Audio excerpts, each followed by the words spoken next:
जरा इन खूबसूरत और अजीब शेप्स को देखिए। ये हैं एटॉमिक ऑर्बिटल्स, क्वांटम दुनिया का आर्किटेक्चर, जो हमारे आसपास की हर चीज का आधार है। लेकिन सवाल ये है कि ये आकार आखिर आते कहाँ से हैं। आज हम इसी पहेली को सुलझाएंगे, एक मैथमेटिकल आइडिया से शुरू करके इन ठोस आकारों तक पहुंचने का सफर तय करेंगे।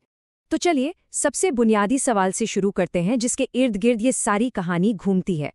एक एटम के अंदर एक अकेला इलेक्ट्रॉन आखिर होता कहाँ है? क्या वो किसी प्लैनेट की तरह न्यूक्लियस के चक्कर काटता है?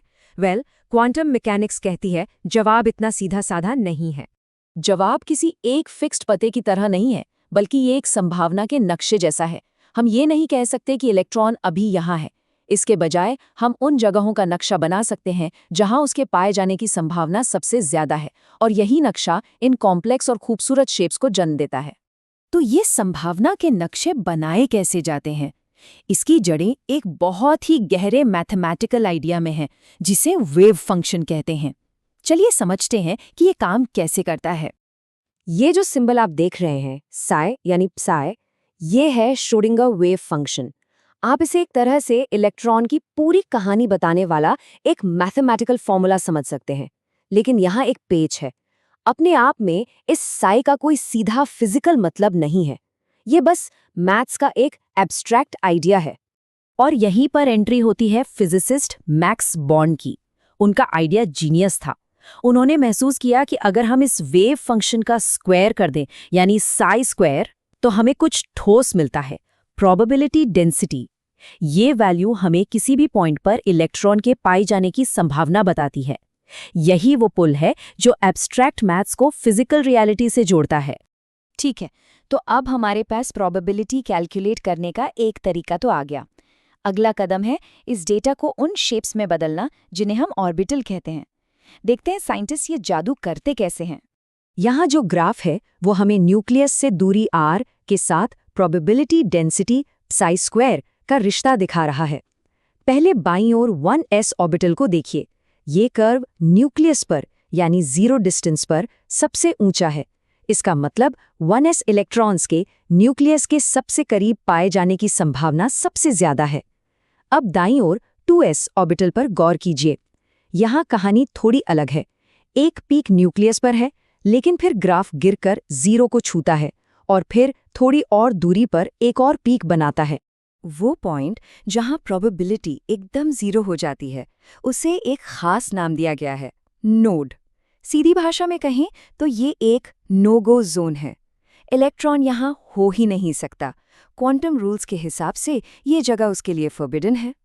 2s ऑर्बिटल के ग्राफ में ये जीरो वाला पॉइंट एक नोड को साफ साफ दिखा रहा है। तो अब सवाल ये है कि इन 1D ग्राफ्स को 3D में कैसे देखें? अच्छा, इसे ऐसे इमेजिन कीजिए जैसे हम एक चार्ज क्लाउड बना रहे हैं। जहां ज्यादा डॉट्स हैं, मतलब वहां इलेक्ट्रॉन के मिलने की संभावना ज्यादा है। 1s ऑर्बिटल के लिए सेंटर में एक घना बादल दिखता है, वहीं 2s ऑर्बिटल के लिए एक घना कोर, फिर एक खाली जगह यानी नोड, और फिर एक बाहरी बादल नजर आता है। ये बिल्कुल उन ग्राफ से मैच करता है जो हमने अभी देखे। लेकिन फिर साइंटिस्ट ये इतने साफ सुथरे सॉलिड शेप्स कैसे बनाते हैं? वो एक बाउंड्री सरफेस बनाते हैं। ये एक तरह की इमेजिनरी बाउंड्री है जो उस एरिया को घेर लेती है जहां इलेक्ट्रॉन के मिलने की संभावना लगभग 90% होती है। अब आप पूछेंगे 100% क्यों नहीं? क्योंकि टेक्निकली इलेक्ट्रॉन के बहुत बहुत दूर पाए जाने की भी एक छोटी सी संभावना हमेशा रहती है, तो 100% का गोला तो इनफाइनाइटली बड़ा हो जाएगा। अब जब हम ये समझ गए हैं कि ये शेप्स कैसे बनाए जाते हैं, तो चलिए अलग अलग तरह के ऑर्बिटल्स s, p और d की दुनिया में एक छोटा सा टूर करते हैं। सबसे पहले हैं s ऑर्बिटल्स। ये सबसे सिंपल हैं, एकदम गोल, स्फेरिकल। इसका मतलब ये है कि न्यूक्लियस से किसी भी फिक्स दूरी पर आप किसी भी डायरेक्शन में देखें, इलेक्ट्रॉन को खोजने की प्रोबेबिलिटी बिल्कुल सेम होगी। जैसे जैसे प्रिंसिपल क्वांटम नंबर n बढ़ता है, ऑर्बिटल का साइज भी बड़ा होता जाता है। लेकिन s ऑर्बिटल्स के बाद कहानी इंटरेस्टिंग हो जाती है p ऑर्बिटल्स के साथ। ये गोल नहीं होते, इनके दो हिस्से होते हैं जिन्हें लोब्स कहते हैं, जो एक डम्बल जैसा शेप बनाते हैं। और सबसे जरूरी बात, इन दोनों लोब्स को एक प्लेन अलग करता है जो न्यूक्लियस से होकर गुजरता है। इस प्लेन को एंगुलर नोड कहते हैं। और हाँ, यहाँ भी इलेक्ट्रॉन के मिलने की प्रोबेबिलिटी 0 है। एनर्जी लेवल 2 और उससे ऊपर के लिए हमेशा 3 p ऑर्बिटल्स होते हैं, px, py और pz। मजे की बात यह है कि इन तीनों का शेप और एनर्जी बिल्कुल एक जैसी होती है, बस स्पेस में इनकी ओरिएंटेशन अलग-अलग होती है, एक दूसरे से 90 डिग्री पर। और अब आते हैं डी ऑर्बिटल्स पर। ये तब दिखाई देते हैं जब प्रिंसिपल क्वांटम नंबर 3 या उससे ज़्यादा हों।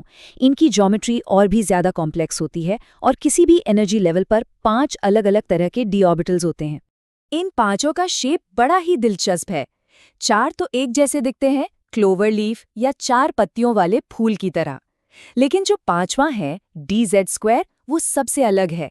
इसमें Z एक्सिस पर 2 लोब्स होते हैं और बीच में एक डोनट जैसी रिंग होती है। और इन पांचों की एनर्जी भी एक बराबर होती है।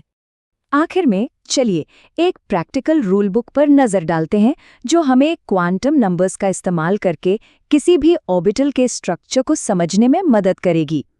जैसा हमने देखा, नोड्स बहुत ज़रूरी हैं और ये 2 तरह के होते हैं। रेडियल नोड्स, जैसे हमने 2s ऑर्बिटल में देखा था, ये प्याज की परतों की तरह खाली स्फेरिकल जगहें होती हैं। और एंगुलर नोड्स, जैसे p ऑर्बिटल में था, ये न्यूक्लियस से गुजरने वाले फ्लैट प्लेन्स होते हैं। और कमाल की बात यह है कि हम इन्हें कैलकुलेट भी कर सकते हैं। ये रही एक छोटी सी चीट शीट। किसी भी ऑर्बिटल के लिए टोटल नोड्स हमेशा n-1 होते हैं। एंगुलर नोड्स की संख्या l के बराबर होती है और रेडियल नोड्स होते हैं n-l-1। इन सिंपल फॉर्मूलों से हम किसी भी ऑर्बिटल का पूरा स्ट्रक्चर फटाफट पता कर सकते हैं। चलो इसे एक 3D ऑर्बिटल के एग्जाम्पल से समझते हैं। 3D से हमें पता चलता है कि n = 3 है और d ऑर्बिटल के लिए l की वैल्यू हमेशा 2 होती है। तो टोटल नोड्स हुए n-1 यानी 3-1 = 2।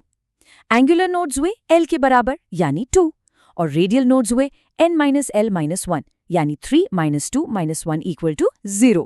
तो हो गया ना साफ, एक 3D ऑर्बिटल में 2 एंगुलर नोड्स होते हैं और 0 रेडियल नोड्स। ये टेबल अब तक हमने जो भी सीखा है उसकी एक बहुत अच्छी समरी है। s ऑर्बिटल्स गोल हैं, l = 0, n = 1 से शुरू। p ऑर्बिटल्स डंबल जैसे हैं, l = 1, n = 2 से शुरू। और d ऑर्बिटल्स कॉम्प्लेक्स हैं, l = 2, n = 3 से शुरू। और किसमें कितने ओरिएंटेशंस होते हैं वो भी यहाँ साफ साफ दिया है। तो देखा आपने कैसे एक सिंपल से मैथमेटिकल फंक्शन साई से केमिस्ट्री की पूरी आर्किटेक्चर की दुनिया खड़ी हो जाती है। यही वो शेप्स हैं जो तय करते हैं कि मॉलिक्यूल्स कैसे बनेंगे, केमिकल रिएक्शंस कैसे होंगे और हमारे चारों ओर की दुनिया कैसी दिखेगी। तो अगली बार जब आप इन शेप्स को देखें तो याद रखिएगा कि ये सिर्फ सुंदर तस्वीरें नहीं हैं, ये प्रोबेबिलिटी के नक्शे हैं जिन्हें क्वांटम दुनिया के नियमों ने लिखा है।